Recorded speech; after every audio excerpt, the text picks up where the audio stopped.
Hi guys, Tipene here again. Just thought I'd do a follow-up video on the short video I did on the last pick I made. Just going through a couple of things I've been playing around with lately. I like using different materials when I'm pick making and experimenting with different styles of picks and trying to see what I can come up with by combining profiles from different manufacturers, that type of thing. What I have here is a piece of wiper insert. Now, I got this from my local auto supply place in their scrap bin.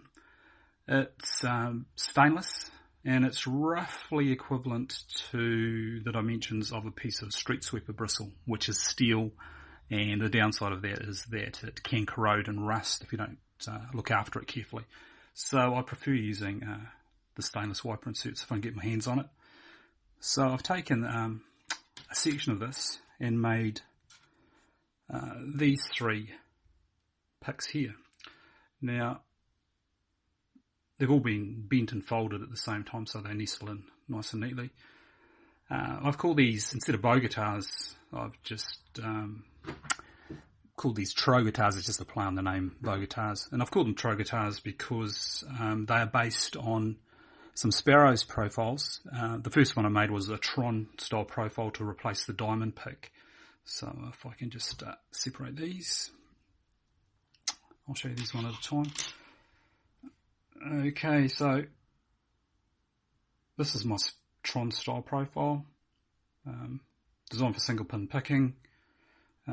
Works quite well. I've picked an Avis 83, 84 with this. Second one in the trio is a sort of shallow lunatic style pick. Again, giving a pick that's got a little bit extra reach if I'm trying to pick a lock with decent bitting. Thirdly is a worm rake. Okay, and that works extremely well, actually. So the benefit of having three as opposed to two is you've got more options as to which one uses the tension wrench, and you can sort of swap between the two or three. All of them have got the handle bent at the end, so that end there is designed to be your tensioner. So if you've got a padlock, it just fits in there like that. And you can give it a bit of tension and then use whatever pick you want to choose to use to try and pick it. So those are my Trogotas. If you are a member of the UK Lock Sport Forum, you will have seen that just recently I ran a competition and gave a set of three of those away.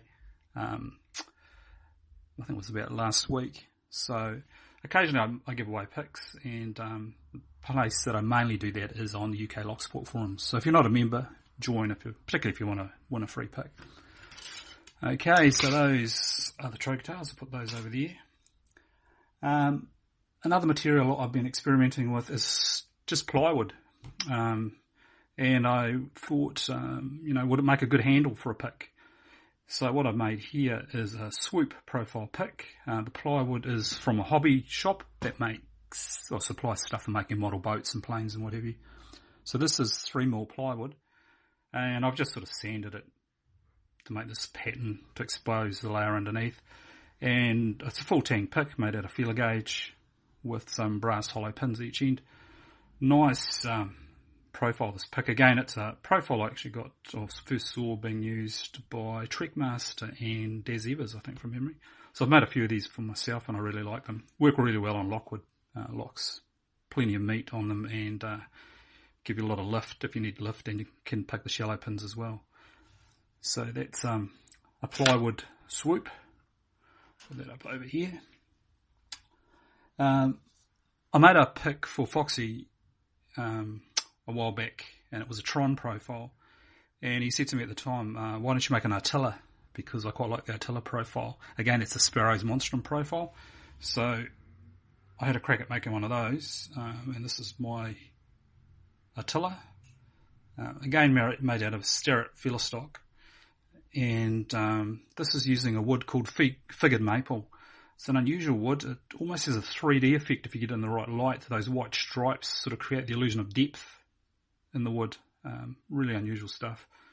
I got it from a guy who supplies knife scales here in New Zealand. And I was really chuffed when I sanded and polished it up. It came up really nicely. Again, hollow brass pins on that one, full tang pick. And lastly, is a pick I made just the other day. I wanted to make myself another breacher hook. Breacher profiles I first heard of on Rare Element lockpick site. Scott Barrett, great pick maker. He's got a pick he calls the breacher, designed for reaching right up. It's got a fine tip, ideal for picking from the bottom of the keyway and for paracentric type locks. So I chose to use a piece of government steel scrap for this. This is 18 thousandths government steel scrap. If you've ever purchased it, it comes in tubes like this, and it is scrap. When you get it, it's often got serrated edges like this one has. Some of it's got holes in it. It's pitted. And often when you polish it up, it actually shows up even more blemishes, which is a bit surprising. But anyway, I took a piece of that to make my pick tip. And recently shifted house, and in the shed of this house we moved into, I found a piece of weatherboard. And in New Zealand, in about the 60s, they used to make weatherboard out of rimu, a native timber. Really hard, and this is a piece of rimu weatherboard. And this is the piece I used to make the handle of the pick. You can see it's got some nail holes in it. The nail holes will take on a bit of significance when I show you the final pick I made in a minute. So that's a bit of the Remo. And here is my finished pick. I'll actually try and get it in full shot. Like I say, it is a breacher pick. Breacher profile. Partial tang. It's got a hollow pin in the front and a solid brass pin there. I thought it looked like an eye when I put it in. So that's the reason for doing it. The wood itself on the handle is actually thicker than I normally make pick handles. And again, I got this idea off Daz. Daz and I swap ideas and pictures back and forth of the picks we're making at any given point in time. And he said he was working with thicker handles and actually sent me one of his, which had quite a thick handle. And I found it really comfortable. So I decided to make this one thick. So that is what I've done. You can see when you're looking at it this way, she's quite wide. Comes out at each side, that's just for comfort, and also at the tail end there. The curve, I mentioned before about the nail holes, that came about because the section I cut this pick handle out of was actually under on it, it's above here.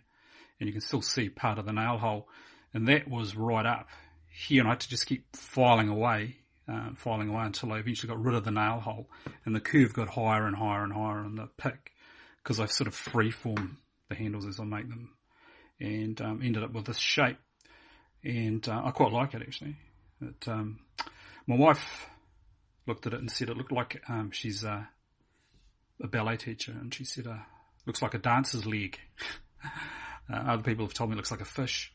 But it's one of the most comfortable picks I've made, and I definitely won't be giving this one away, but I will be making more of them, I think. It's just that the Remu is so hard to shape. I don't use power tools for any of the picks I make. That's not entirely true. I do use a bench press drill to drill holes in the wood for putting the pins in. And in the pick blank itself, I use a punch to punch the holes through, a hand punch, so that's still done by hand, I suppose you could say. So this year's a breacher pick, an 18 thousandths government steel, New Zealand native Remu timber, which has been recycled, hollow brass pin at the front, solid brass pin in the middle, and nice solid pick. And thanks to Daz for putting me on to thicker pick designs. I really like it. Okay guys, until next time, I've been Tipene.